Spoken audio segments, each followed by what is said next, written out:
ヤッホーみんな息してる息しかしてない時丸です。皆さんこんにちは。今日はミニマリストなのにお金がたまらない理由、インフレ時代の節約術、家計術についてお話ししていきたいと思います。ラジオ感覚でお聞きください。つらつら話していきます。はい。ということで、むちゃくちゃね、インフレしてますよね。で、これもう本当に家計にむちゃくちゃ打撃で、いろんなものの値段が上がっていると。野菜、サービス、嗜好品。本当に上がってる。で、なかなか苦しいっていうね。で、しかもなぜ苦しいのかというと、インフレしてるのに給与は変わんないからっていう。これは結構その経済的な仕組みがものすごく働いているんですけど、インフレしてるのに給与は上がんない。で、全然給与上がってないんですよ。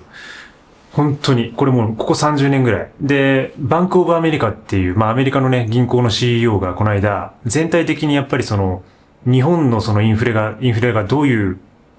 すごいのは、やっぱこの30年間ね、全くインフレがなかった国が今、ちょうどインフレしてることだと。それによってその人々の考え方が変わるっていうふうに言ってます。で、これ実際、嘆くことももちろんあるんですけど、インフレしてることによって、消費が落ち込んで、自分たちの生活が苦しくなるみたいな、嘆くことはあるんですけど、こういうふうにやっぱり議論の場で今ね、いろいろインフレのこととかの話がものすごくされるようになってきていますよね。で、それ自体が、やっぱ30年間それをやってこなかったっていうのは、結構ね、先進国としておかしいっていうか、珍しいことなんですよね、多分ね。だから余計に、そういうふうな、みんなこう、落胆もするだろうけど、それが実はいい側面もあるっていう。ようやくその人々の考え方が変わってくる。で、これからそれが変わっていけば、なんか新しい時代にね、入っていくのかなって。もちろんその過程としてはものすごく苦しいことが起こると思うんですけど、じゃあそれにどういうふうに対処していくかと。で、それにミニマリズムが結構役立つんじゃないかなと考えています。はい。で、この間たけるさんのチャンネルでちょっと取材また取材していただいて、で、自分の家計簿を公開してるんですよ。これ去年のベースで。で、それがね、全然ミニマルじゃないんですよね。よくそのミニマリストっていうとその家計簿をむちゃくちゃミニマルにして支出を抑えてるってイメージあると思うんですけど、僕がそのインタビューで話した数字っていうのは基本的にその年間の平均みたいなものを出していて、で、かつその自分で事業をやってるので結構事業経費が含まれてるんですよね。だから、その会社員の人にあまり当てにならない感じなんですよ。だからそこ本当申し訳なかったなと思うんですけど、だからいろいろ家賃とかね、公開しつつ、食費とかね、で、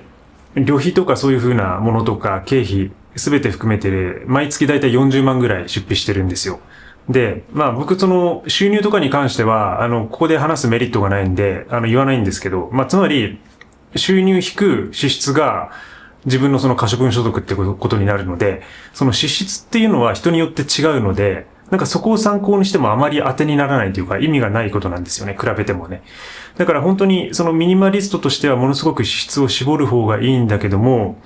それが自分の事業とか投資になっているのであれば、むしろですね、そこが、膨らんで拡大していく方がいい場合もあるっていうことです。ただね、それはやっぱり、もちろんその資本主義に乗っているっていうところが、乗りすぎているってことが、それによって拡大が起きているってことがあるので、あまり、そういう資本主義的なアプローチっていうか、そっちを脱資本主義的なアプローチとしては良くないことだとは僕も思っていて、で、それは、やっぱつける意味っていうのは、家計簿つける意味っていうのは、それを反省できるっていうことが一つあると思うんですよ。だから自分自身も、結構ほぼほぼ、今自動化してますけどね、その家計簿のつけるのは自動化してますけど、やっぱり自分のその事業計画書とか、その収支のこととかは全部、経理的なことはやらなきゃいけないので、それは自分で行ってますと。で、その間で、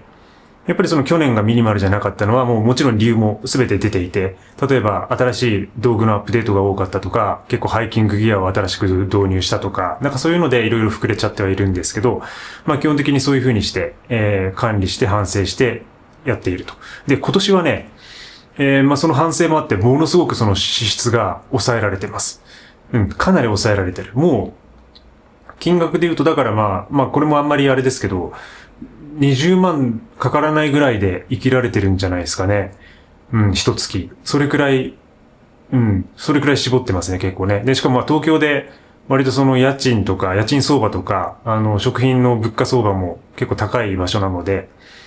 それででも20万ぐらいっていうのはなかなか抑えられてるなとは思ってます。はい。じゃあどういうふうに、そういうふうな、今後のね、そのインフレを乗り越えていくかみたいなところで、ちょっといろいろつらつらと考えてみたんですけど、いくつかあります。で、なんかその極端な、なんか、一気に解決するみたいな方法はないかなと思ってるんですよね。で、やっぱりどうしても日々食べていかなきゃいけないし、その食材とかっていうのは買わなきゃいけないんですよね。だからその急激にね、変えられるようなアプローチはないんですけど、少しずついろんなことを実践することによって複合的にそのインフレを乗り越えられる力がつくんじゃないか。で、そう、ミニマリストはやっぱりその節約的な文脈で語られることが多いと思うんですけど、ミニマリストなのに、でもやってるのにお金が貯まらないとかね、そういう人はね、ちょっとね、参考になるかなと思います。はい。まず一つは、ギフト経済。ギフト経済の活用っていうところがあると思います。で、これマルセル・モースっていう、人類学者の方がいて、経済人類学の人なんですけど、贈与論っていうね、本をね、書いてるんですよ。結構もう昔の理論なんですけど、でもやっぱそれは結構今でも通用すると思っていて、やっぱりその人に与えるっていうこと。与えるっていうことでその地域に貢献したりとか、コミュニティ、人との関係値が繋がっていく。で、与えることが、その経済活動だけじゃなくて、その自分たちの人間的な活動みたいなものに寄与するっていうことが言われています。で、これやっぱり今でもね、いろいろあると思うんですよね。そのフリーマーケットとかもそうだし、なんかアプリで言えば、ジモティとかね、ああいうのもこう、贈与経済、いわゆるそのギフト経済の一部だなって思いますし、この間のちょっと90年代ぐらいの鈴木隆夫さんの本、人にはどれだけ物が必要かっていう本を読んだんですけど、それはちょっとギフト経済的とはちょっと違うんですけど、その人は結構物をね、拾うっていうね、やっぱ捨てられているものを拾ってくるっていう、そういう結構面白いこと書いてるんですけど、で、拾いまくってそれをこう、プレゼントとしてあげるんですよね、娘とかに。で、それがものすごく喜ばれるみたいな話をしてて。で、なかなかその拾うっていうのは、ちょっとね、難しいところもグレーなところはあるんで、難しいんですけど、でもやっぱりそのフリーマーケットとかで、安く売るとか、フリマアプリ使うとか、そういうことで結構その贈与的なところは今もあると思っていて、で、僕自身がやってる活動としては今、本テロってのをやってて、で、これ自分が読み終わった本を、なんか、この顔は結構この本合うんじゃないかっていうのをぼやっと考えておいて、その人と会う時にその本を持っていていきなり渡すっていう。はい。これをやってます。こういう活動を。で、だいぶその、ね、迷惑な人にとっては迷惑なんですけど、結構喜ばれることが多くて、やっぱり本っていうのは自分のその感覚で選ぶことが多いので、どうしてもね、偏っちゃうんですよね。で、それをこう自分が本テロすることによって、自分が思いがけなかったとか、自分では選ばなかった本がプッとやってくるんで、それによって、何これって。で、それを読んだ時に意外とその新しい感覚が生まれてきたりとか、またその人とのコミュニケーションとか会話とか、読んだよとか読んでないよとか、そういうのが生まれてくるので、なんかその物を媒介として、で、しかもそれは全然お金のかからないことで、自分はだからどんどんその読んだ本は手放していく、ギフトしていくんですけど、なんか、そういうこう中古、古本屋さんとかに売るよりも先に誰かにあげれないかってことを考えてます。いつも。だから出会った瞬間にこう本を渡すっていうね。だいぶおかしなことやってますけどね。で、それが自分がやってる今ギフト経済の一つの活動かなとは思いますね。で、もう一つは、シェアリングエコノミーを最大化するっていうところで、これはもうお決まりのというかね、もう2010年代ぐらいからもういろいろウーバーとか、もういろんなものが発達してきましたよね。だからもう車もシェアリングできるし、あとエアビーとかね、部屋もシェアリングできるし、自転車でしょう。で、キックボードみたいなのもあるでしょう。で、あとシェアオフィスとかもあるし、だからそういうふうに今いろんなものをリソースをだから自分が持たなくても外部に頼ることができると。で、これによってもちろんそのインフレ時代はこのサービスの価格も上がるとは思うんですけど、ただその所有よりもインパクトを抑えられると。だから、やっぱ所有っていうのはものすごくイニシャルコストが最初ドンとかかってくるので、やっぱそのシェアリングエコノミー的なものを利用することによってコストを抑えながらですね、で、なるべくインフレのダメージも抑えられるっていうことになるかなと思ってます。で、シェアリングエコノミーっていうとやっぱどうしても道具とかサービスみたいなことになるとは思いますけど、でもこれは、見えないものに関してもあると思っていて、例えばこの YouTube のコミュニティで僕が皆さんにお伝えしているってことも多分一つのシェアリングなことだし、で、自分のリアルの友達とか本当にそのリアルな地域社会で自分の身近な人たちにですね、例えばこの撮影の方法とか、YouTube の投稿の仕方とか、なんかそういうものをね、教えるだけでも、それは自分の技術をシェアリングしていることになるので、そういうことが広がることによって、やっぱりそのコミュニケーションも生まれるし、で、そういうものを自分が与えていると自分にもやってくるっていうことになるので、結局それがですね、回り回って、いい結果になるんですよね。だから僕も皆さんからもらってるコメントとか、やっぱそういうのによって結構自分、インスピレーションを受けたりとか、それによって話すことを考えたりとかっていうこともしているので、だから本当に、侮れないって言ったらあれだけども、たかがインターネットとかっていうことを思ってる方もいるかもしれないですけど、意外とですね、そういうふうな、ミニマリズムのコミュニティとか、ハイキングとかヨガのコミュニティってのはあるので、で、それをですね、ネットでもリアルでも関係なしにシェアリングしていくこと。それが、なんかその、力をつけていくっていうのかな。なんかその、インフレとは関係ないところで、自分たちの、価値をね、作っていくってことは一つあるかなと思ってます。で、次に挙げられるのが、ベーシックインカムと小規模経済です。はい。で、このベーシックインカムの理論も経済学の分野ではかなりずっと議論されているところですよね。で、いろんな国で実験がされていたりとか。で、ただ、そのベーシックインカムって必ずしもその国がなんか決めて、国から一定のお金が振り込まれるってことだけではなくてですね、それやっぱ自分自身でベーシックインカムを作っていくってことができると思うんですよ。それは、この YouTube もそうだし、なんか自分でそのちっちゃな事業とか副業とかを回していくことによって、自動的にですね、そこからインカムを得ていくと。なんかこの間、政治家の方が、なんか政治、議員みたいな、議員はものすごい国からのベーシックインカムだって言ってる人がいましたけど、なんかだからそのベーシックインカムの捉え方って本当にいろいろあると思うんですよね、その人によって。だから国が一律として支給するシステムだけがベーシックインカムではなくて、やっぱりその自分自身で小さなそのベーシックインカムを作っていくと。で、それを分散させたり、定期的な収入を得られるような仕組みを作ることによって、それがですね、インフレ対策になるということ。やっぱり一つの企業とか一つの会社に頼っていては全くダメな時代になるでしょうね。てかもう多分すでになってると思います。だから、そのインフレで給与が上がらないっていうのは、そのやっぱり一つの会社とか給与をもらっているからそういう声が出るわけであって、その一つの会社に頼っていなければ、別にその自分で収入を増やしていくことができれば、インフレした分を他で稼げばいいわけですからね。だから多分こういう議論がどんどん広まっていくし、多分これからそういう風になってくるでしょうね。で、人も少なくなって、その副業はダメですとか多分会社も言ってられない状態になると思ってます。で、人材も取れなくなるんで、そうしないと。だから、ギグワーカー的な人たちも増えてくるだろうし、で、どうしても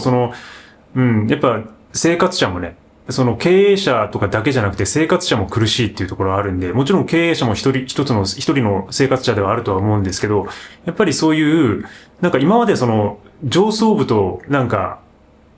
会社員みたいな、社員みたいな人たちのなんか開きがあったと思うんですけど、そういうものがどんどん薄れていくと思いますね。やっぱり、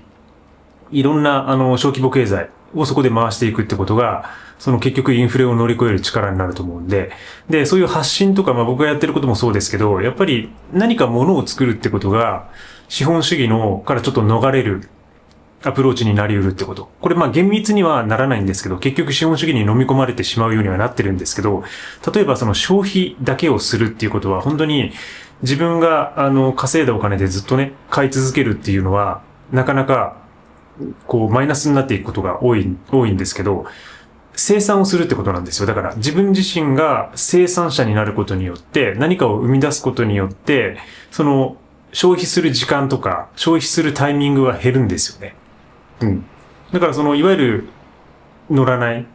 そのインフレに乗らない脱成長的なところを目指すっていうところは自分が消費をしないっていうこと。じゃあ消費をしないってなるとじゃあ何をするかというとその時間で生産をするってことなんですよ。生産者側に回るっていうこと。そうすることによってその稼ぐために消費するみたいなサイクルから逃れることができます。だから消費っていうのは本当にきついことですよね。で、稼ぐ。だから消費をするから稼がなければならないってことになるわけですよね。なんか美味しいもの食べたい、いい家に住みたい、いい服を着たい。で、そのために稼ぐ。で、また消費する。稼ぐ、消費するっていうことが繰り返されると思うんですけど、その消費をなるべく抑えて、今度自分が生産する側に回れば、そこがですね、その連鎖みたいなものが、なるべく緩和されると。完全に断ち切られることはないんですけど、やっぱりその生産っていうものも結局はその資本主義の一部でそこに組み込まれてしまうことなので、そこは完全にオフにはできないんだけども、ただ消費しているよりかは、いい循環が生まれてくるっていうことです。で、あとは経済人類学の分野では、そのローカルな消費っていうのが、そのグローバルな経済に対抗する手段であるっていうふうに言われることもあります。だから今、本当にどんどん世界がグローバルになっていって、皆さんが使っている企業で、ここで今発信しているのも結局 YouTube、つまり Google が持っているようなところで、アメリカのビッグテックみたいなものに頼ってるわけですけども、だからそういうふうな、巨大なですね、経済、世界経済みたいなものに対抗するにはやっぱりローカルな力みたいなもの。それは本当に地域社会の、商店だったりとか、それもフリーマーケットとかだったり、あとファーマーズマーケットとか、なんかそういうところを活用するっていうのが一つの答えになるかなと思ってます。で、やっぱね、東京でもね、結構そのファーマーズマーケットって毎週末やってたりするんですよ。で、自分の近くでも結構やってたりして、で、そこは本当にその地元の農家さんとかが野菜とかをね、出して、その人から直売で買える。中間コストがかからないんで、そのお店を通すとやっぱりね、お店からやっぱ抜かれるわけですよね。その料金をね。でもそれが生産者から直接買うことによって、その生産者に直接貢献できるっていう。だからなんか、そこはすごいいいかなと。で、コミュニケーションも生まれるし。で、実際にやっぱり価格を見てみても、なんかスーパーで普通に並んでるのとそんな変わんなかったりするし、安い時もありますね。その農家さんから直接に買う方がね。だからやっぱりその地元とかローカルな地域を重視するっていう感じです。で、もう一つはそういうところもそうなんですけど、でも例えばそのメルカリとか、ああいうところも結局はC2C っていうのかな、個人間の取引になるので、やっぱり、それも一つのローカル経済の一つの形かなと思いますね。インフラ的には、一つのね、大きな企業に頼っていることになると思いますけど、でもやっていることといえば、個人間の取引。つまりその、大規模なグローバルの経済に対する、本当に小規模なですね、ローカルな取引ってことになるので、そこも一つのね、やっぱグローバルな、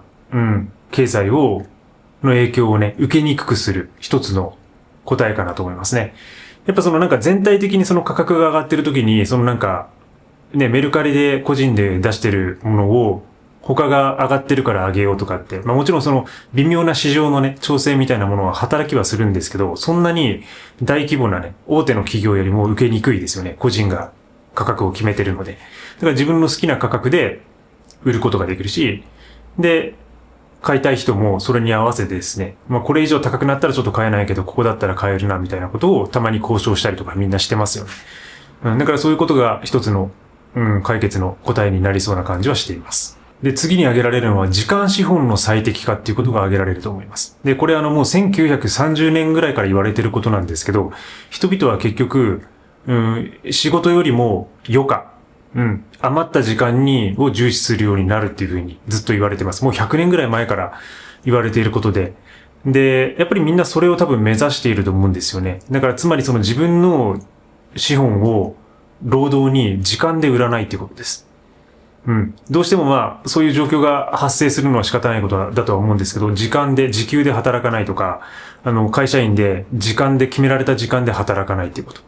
だからそういうふうなことが、結局はインフレとか、グローバル経済とか資本主義に対する対抗みたいなものになると。でも先ほども言ったように、結局飲み込まれてはしまうんだけども、小さな抵抗、レジスタンスっていう感じの活動になるかなと思ってます。だからノマドワークとかですね、結構今デジタルノマドっていう、結構プログラミングとかそういうスキルを持っている人たちは、どこでもですね、働けるっていう風な状況になっていますよね。でやっぱりコロナ禍でかなりこの流れは加速したと思っていて、本当にリモートワークとか、デジタルノマドっていうのが普及し始めた、改革でしたね、あれはね。革命だったというか。だから僕も結構そこから自分の生活がすごくガラリと変わりましたし、ただやっぱりいろんな、戻っているところもあるんだけど、戻ることがいい側面であるところもあるんですけど、やっぱそこで身につけた技術っていうのはもう本当に世界中にそういうふうなことをやっている人がいるっていうのは、なんか結構、強みというかね、面白いなと思いますね。やっぱり仕事や場所に縛られないことによって、今これからどんどん日本はインフレしていきますけど、世界的にインフレしていきますけど、それでも上昇が少ない国で生活するとか、なんかそういう選択肢も取れますしね。だからまあ自分の場所とか仕事に縛られないっていうところが、一つ解決の鍵になるかなとは思ってますね。で、やっぱりミニマリズムがインフレに役立つっていうのは、まあ選択肢を減らすっていうのが結構一番大きなところかなとは思ってます、個人的に。で、いつもね、その食べ物とか自分が買うものをリスト化するとか、あと、僕はスーパーに行くときにもショッピングリストを作っていて、それ以外の食材を買わないとか、なんかそういうことを決めてるっていう話してますけど、やっぱりその選択肢を絞ることによって、そのものの価格に結構敏感にもなりますし、なんかすぐわかるんですよね。まあ例えば自分だと、まあ野菜とか、オートミールとか、なんかいろいろリストがあって、だからそれを常に見て、同じものをずっと買ってるんで、なんか、前回より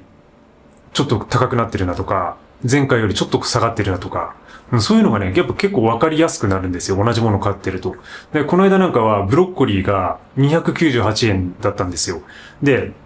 ずっと300円超えてて、で、ようやく200円台になったなと。で、300円切ったなと思って、ようやくブロッコリー買ったんですよね。なんかそんな感じで、なんかね、選択肢減らしてると、だんだん見えてくると。で、ブロッコリーダメだったら、じゃあ、小松菜買うかとかね。なんかそういう風なね、なんか選択絞ってる中で、3つぐらいの候補がある中で、じゃあそれを買えばいいってことになるんで、なんかそれが一つの判断の速さとか、あとは労力の軽減ですよね。だからなんかインフレがあることによって、うわ、これ高いなとか、なんかこれちょっと嫌だなってどんどん気分を下げていくんじゃなくて、自分が買うものとか、自分はこれは自分の生活に必須なんだっていうものが自分の判断で見極められていて分かっていれば楽になります。精神的にすごく。だから迷わなくなるんで。だからいくら高くなっても僕はチョコレート買いたいなって思うんですけど、チョコレートものすごく高くなってません、今。特にダーク系のね、チョコレートがものすごく上がってて、なんかタバコとかよりもさ、もうものすごい嗜好品になってますよね。